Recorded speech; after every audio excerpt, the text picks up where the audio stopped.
Hi there, it's Lisa Balachi St. Romain here on our 26th Sunday of Ordinary Time.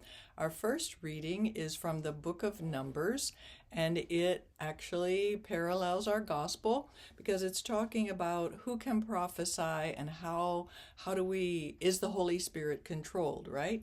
And so this is a story that's being told. So your challenge will be to tell it as if it's a story, make it very human, right?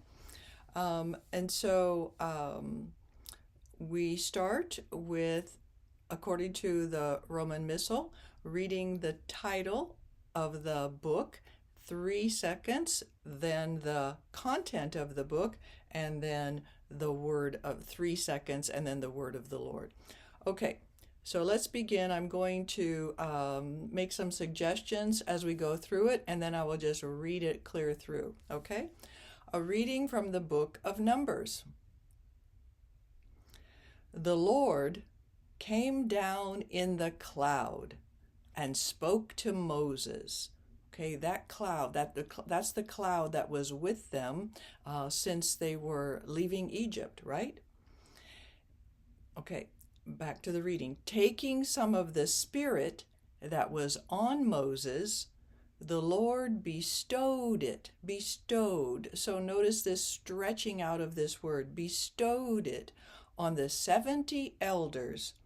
And as the Spirit came to rest on them, they prophesied. So we're smiling here because this is a wonderful thing that's happening.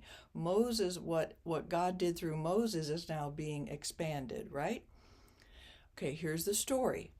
Now 2 men, one named Eldad and the other Medad, were not in the gathering, but had been left in the camp.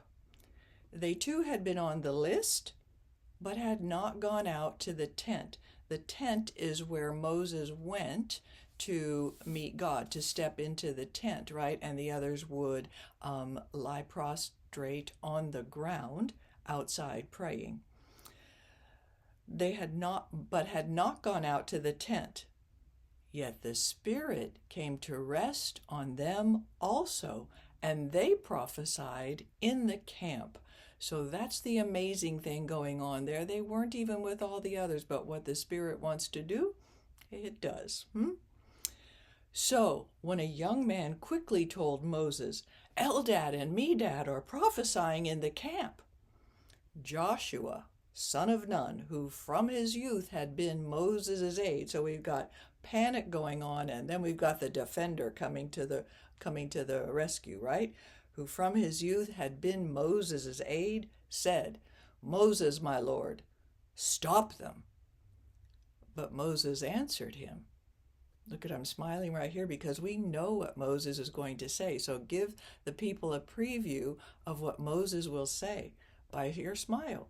But Moses answered him, oh, cool, calm down, Joshua. Are you jealous for my sake? Seriously? Okay, your voice should have a seriously in it. Would that all the people of the Lord were prophets. Would that the Lord might bestow his Spirit on them all. So my voice did that, right? Might bestow his Spirit on them all. And we're smiling at the end. The word of the Lord, just as happy and as energetic as the reading. Okay, let me read it through now without interrupting myself, okay? A reading from the book of Numbers. The Lord came down in the cloud and spoke to Moses. Taking some of the Spirit that was on Moses, the Lord bestowed it on the 70 elders. And as the Spirit came to rest on them, they prophesied. Now, 2 men, one named Eldad and the other Medad, were not in the gathering, but had been left in the camp. They too had been on the list, but had not gone out to the tent. Yet the Spirit came to rest on them also, and they prophesied in the camp. So, when a young man quickly told Moses, Eldad and Medad are prophesying in the camp, Joshua, son of Nun, who from his youth had been Moses' aide, said, Moses, my lord, stop them. But Moses answered him, Are you jealous for my sake? Would that all the people of the Lord were prophets. Would that the Lord might bestow his Spirit on them all. The word of the Lord. Okay, there you go. God bless. Take care.